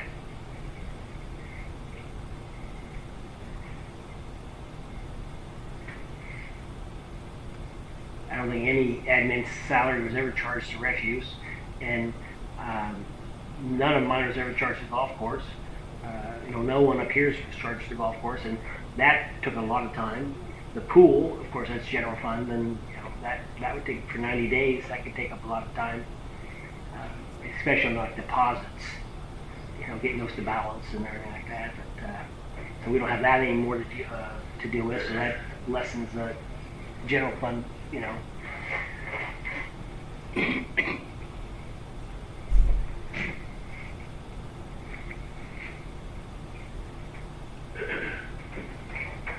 So do you need a motion, or you want to put it together? No, if you want us to implement the 50% as developed by that consultant, and then that everyone gets at least a 3% raise, that would be fine as a motion. If you want to do anything tonight, as far as the switching around the stuff, I would do that separately. And if you want to change what you charge to. Well, you may be spot on the numbers here, and that's fine. I agree with you, Matt. I think it needs to be accurate. I don't want to put something on the utility fund because we're trying to save money in the general fund. So, But the total number, I think, I'm perfectly comfortable with it because we made that savings as it wasn't a one-to-one thing, but it just so happened. And one wasn't for the other either. They're independent decisions. It works well, and there's a possibility of saving even more, and I am convinced we need to do what we can to retain quality personnel. So however we do it, my question, when is this, would this be effective? So usually the motions are made to be effective with the first full pay period in January, but this motion would say to be effective with the next full pay period, whatever that would be. I'll have it in front of me. I wonder if Chief Sid would rethink that sheriff's position. Yeah. What's the sheriff's pay? Yeah, what's the sheriff? Pay him $50 more per year. Yeah. Okay. And they go through KPNF, I think. So what do you want the motion? Well, if there's a motion to implement the pay plan as discussed, which means 50% and 3% for those that minimum 3%. And the time study can be done later, I guess, but there's no way to do that. We have a motion to approve the pay plan as discussed, 50% for all employees with a minimum of 3%. Well, I think 50% of the 50% proposed, yeah. Yeah, with a minimum of 3%. Okay. I move to adopt the pay increase as proposed, 50% of that recommended by the study, minimum of 3% of all employees effective next pay period. Motion, do we have a second? I'll second. We have a motion and a second for the pay plan increase as discussed and presented. All in favor signify by saying aye. Aye. All opposed, same sign. Motion carries. All right. Item G, Kansas Gas Franchise Agreement. So the city grants the Kansas Gas Service a franchise agreement to sell natural gas in town. It's usually a 20-year agreement. That's one we're in right now. Expires this, I believe it's this year. Yes, it's this year, and they're proposing a replacement one that's for another 20 years. The franchise part of it is that they pay the city a percentage of their gross receipts. It's 2% now. The proposal in front of you, or the contract, I'm not asking you to approve it tonight. They're asking if you have any input. The franchise agreement amount would stay at 2% in the proposed one, and it's about. I sent it out today. Is that 14,000? No, the budget's 14, but so that money goes directly to the general fund. It's 2%. It can be as high as 6%, and no one's proposing that. But I'm just saying that's what that handout said. 2% is on the low edge, and it's just a charge that they take from the customers and give to the city. So people argue against them because it's just another way, whatever. But anyhow, they're asking for feedback, and there's time. And I had originally had this on the last meeting in December, I think, but there's just a 2-page document in there. It didn't have that. So the difference between this contract and the other one is 5 pages, and I did the Adobe comparison of documents, and you could see what was changed. I sent it to the city attorney, asked him to review it. So if there's no comments, I can report that there's no comments, and we're pending the attorney's review. Yeah? Okay. Are there any no comments? Well, it's not a comment. So we pay for natural gas, Everyone purchases and then we pay a percentage simply because the pipes go through. They pay a percentage to operate in the town, yes. It's a franchise to them to operate the natural gas system in town.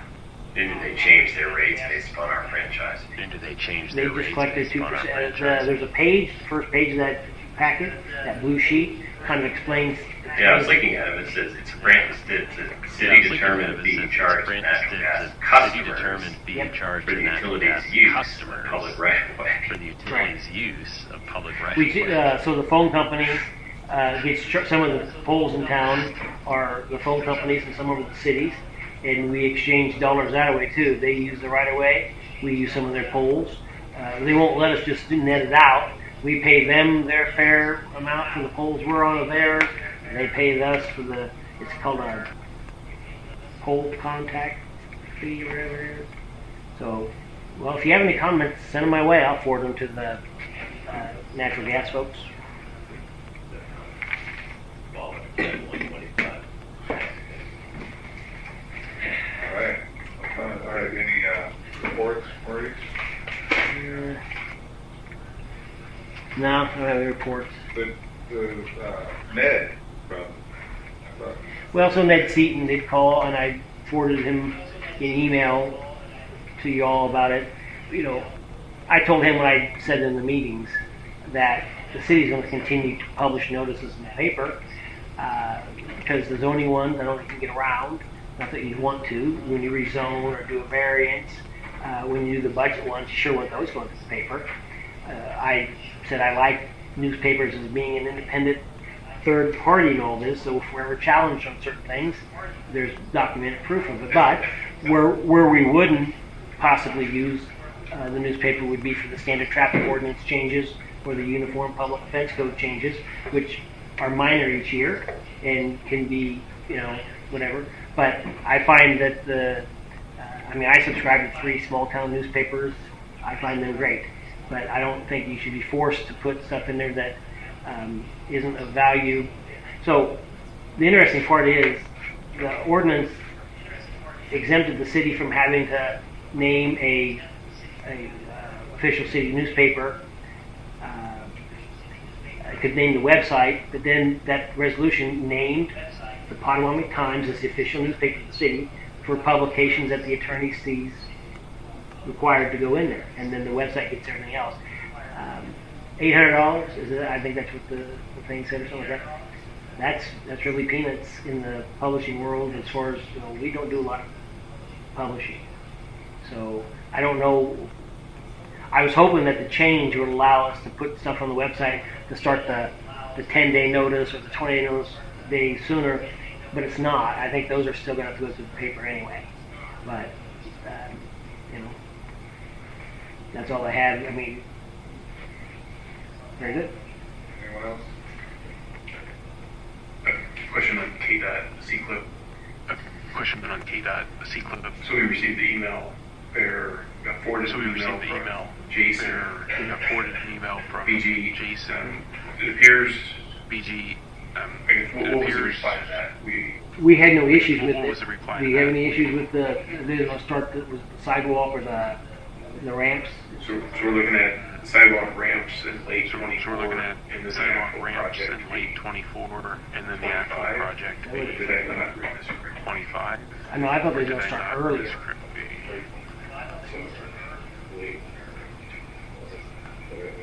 That's the way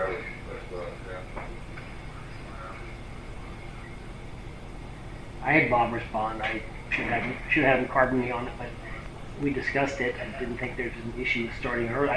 My thought was that they were starting earlier on the.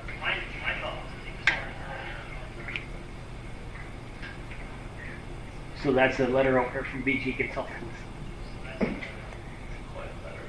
Yeah.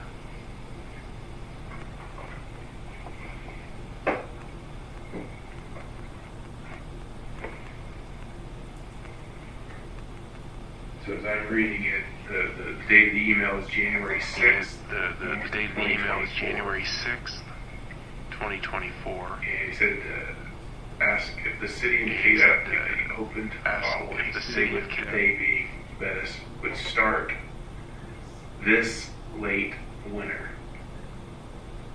February.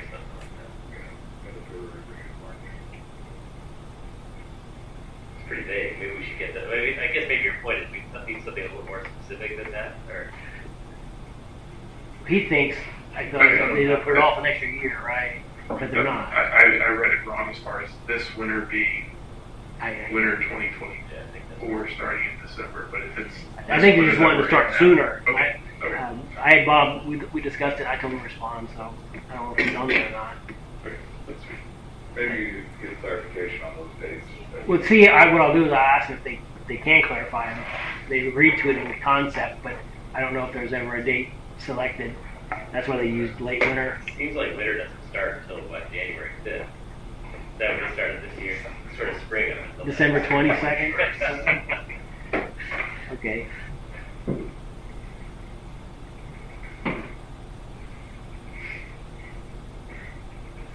All right, any other items? Reports, all right, motion to adjourn. Sir, I motion to adjourn. Motion, do we have a second? I'll second I have a motion, a second to adjourn, all in favor, signify by saying aye. Aye, all opposed, same sign. We stand adjourned.